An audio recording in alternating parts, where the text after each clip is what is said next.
Y bueno, vamos a resolver la siguiente ecuación diferencial por el método de variables separables, pero recordemos que lo primero que tenemos que hacer es verificar que realmente esté en la forma general de una ecuación diferencial de primer orden.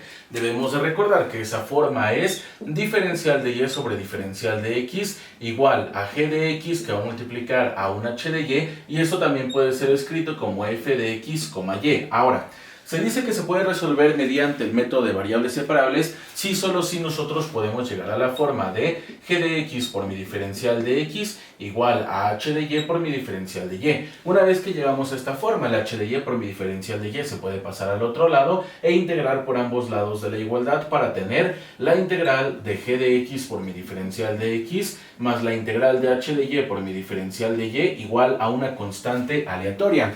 Entonces vamos a ver si esta ecuación diferencial realmente se puede resolver por el método de variables separables. Una vez más, lo primero que tenemos que hacer es verificar que realmente estén separadas las variables, es decir, que la función respecto de x esté por el diferencial de x y la función respecto de y esté por el diferencial de y.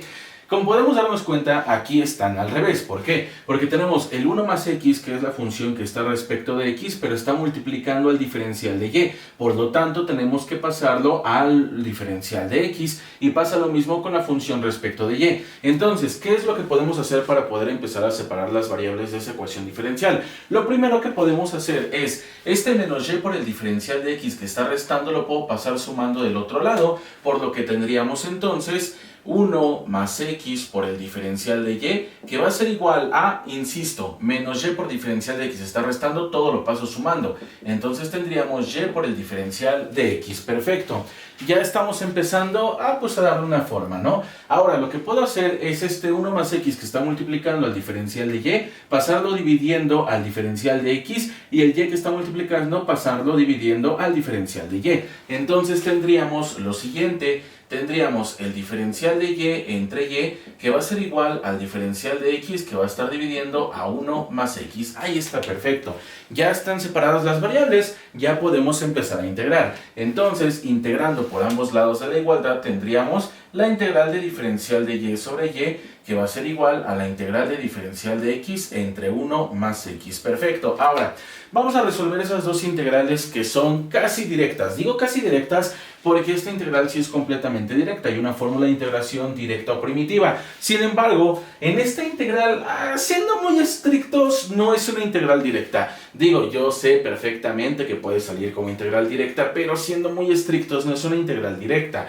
Entonces, vamos a aplicar la fórmula de integración que necesitamos para resolver esta integral, que recordemos tiene la forma de la integral de diferencial de x sobre x es igual al logaritmo natural del valor absoluto de x más mi constante de integración, y para poder resolver esta integral vamos a hacerlo mediante un cambio de variable. Entonces, primero vamos a resolver esta integral. Resolviendo esta integral tendríamos entonces el logaritmo natural del valor absoluto de y más una constante aleatoria, vamos a llamarle constante 1. Esto va a ser igual a este resultado de la integral, pero no podemos empezar a resolverla si aún no sabemos cómo resolverla. Realmente la vamos a resolver mediante el método de cambio de variable, donde justamente todo mi denominador va a ser mi cambio de variable. Así que decimos entonces que u va a ser igual a 1 más x y mi diferencial de u va a ser igual a la derivada de 1 más x, que recordemos que solamente es 1, por lo tanto va a ser únicamente mi diferencial de x. Una vez que nosotros hicimos el cambio de variable, vamos a aplicar este cambio de variable en la integral original. Así que tendríamos la integral de diferencial de u sobre u únicamente. Ahí está, perfecto. Ya esta es una integral completamente directa de precisamente esta forma. Entonces tendríamos el logaritmo natural del valor absoluto de y más mi constante 1 igual al logaritmo natural del valor absoluto de u más mi constante 2. Regresando a nuestro cambio de variable que hicimos, tendríamos entonces el logaritmo natural del valor absoluto de y más mi constante 1 igual al logaritmo natural del valor absoluto de 1 más x más mi constante 2. Perfecto, miren nada más, qué sabroso, qué delicioso y qué suculento. Ahora, vamos a pasar a la solución general explícita de nuestra ecuación diferencial despejando el valor de y. Lo primero que tenemos que hacer es evidentemente quitarle esta constante que está estorbando. Entonces, si esta constante está sumando, lo paso del otro lado restando. Tendríamos entonces el logaritmo natural del valor absoluto de y igual a el logaritmo natural del valor absoluto de 1 más x más mi constante 2 menos mi constante 1. Perfecto. Entonces, como ya se los he dicho muchísimas veces, al momento de tener dos constantes operando entre sí, no importa qué valor tenga cada una de ellas. Por ejemplo, la constante 2 puede tener el valor de 10 millones y la constante 1 el valor de 0.1. A fin de cuentas, al momento de reducirse me va a generar una nueva constante, por lo que puede englobar estas dos constantes como una sola constante y tener la forma entonces del logaritmo natural del valor absoluto de y igual al logaritmo natural del valor absoluto de 1 más x más una sola constante. Ahí está, perfecto. Ahora, nótese que yo quiero dejar a la y completamente sola, la quiero despejar. ¿Qué podríamos hacer para poder despejar el valor de y? Bueno, lo que podemos hacer para poder despejar el valor de y es aplicar una propiedad de los logaritmos. ¿Qué propiedad de los logaritmos? La que me dice que e a la logaritmo natural de x va a ser igual a x únicamente. Se queda como resultado el argumento de la función logarítmica. Entonces voy a aplicar la base de exponente natural por ambos lados de la igualdad y tendríamos lo siguiente. E a la logaritmo natural del valor absoluto de y va a ser igual a e a la logaritmo natural del valor absoluto de 1 más x más mi constante de integración. Ahí está, perfecto, miren nada más. Ahora, ¿qué voy a hacer? Aplicar esta propiedad. Sin embargo, quiero que hagamos una observación. Aquí sí puedo aplicar esa propiedad tal cual. Se queda únicamente el argumento de mi función logarítmica, que en este caso sería únicamente mi y. Esto va a ser igual a e a la logaritmo natural del valor absoluto de 1 más x más mi constante. Y ustedes me van a decir dos cosas. La primera, ¿por qué?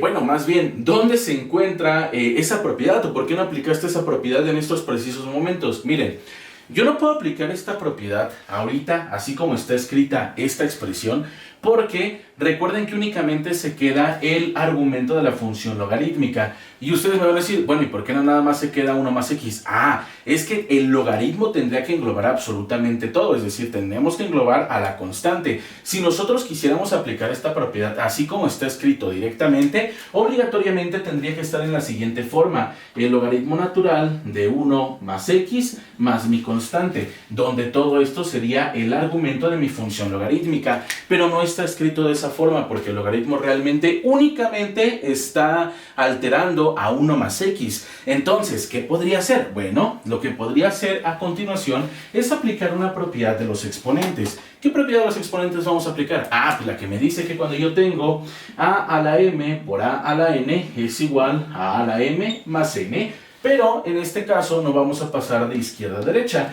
vamos a pasar de derecha a izquierda. Así que nuestra base va a ser e y tendríamos entonces que y es igual a e a la logaritmo natural de 1 más x por e a la c. Ahí está, miren nada más qué perfecto, qué sabroso y qué delicioso. Si nosotros aplicamos a la inversa esta propiedad, tendríamos exactamente esta misma expresión.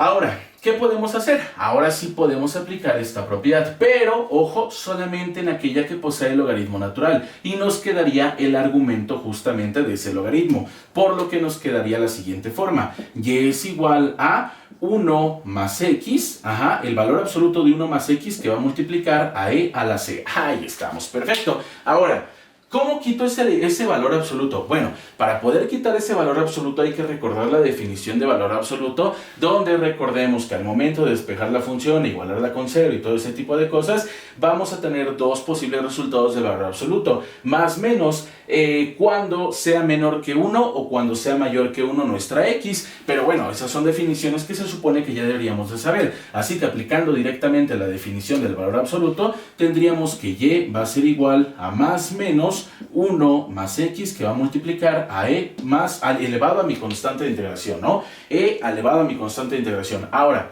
quiero que observemos algo extremadamente importante, y es que precisamente nosotros podemos hacer lo siguiente.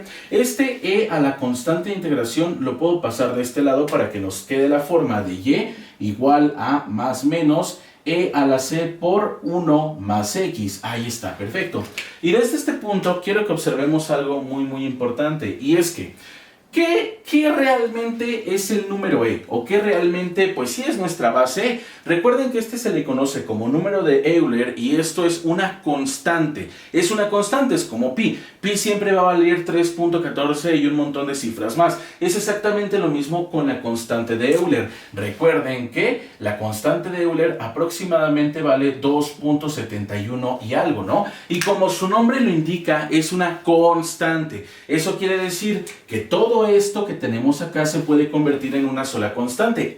Pero no solo eso, es que también nuestro más menos se puede convertir en una constante. ¿Por qué? Porque no importa si es un menos 5000 o un más 5000 o unos menos 20000, a fin de cuentas se va a generar como una sola constante, por lo que todo esto que tenemos acá se puede conservar o se puede escribir únicamente como el valor de una constante. Es decir, que nosotros podemos pasar a lo siguiente de y igual a una constante que va a multiplicar a 1 más x. Y esto entonces sería la solución general explícita de nuestra ecuación diferencial. Quiero una vez más recordar y mencionar que esto lo estamos haciendo ya que evidentemente la base se declara como constante y los signos también me lo generarían como una constante. Por eso es que todo esto puede ser englobado como una sola constante, simplemente por esa razón. Entonces, este sería el resultado de la ecuación diferencial.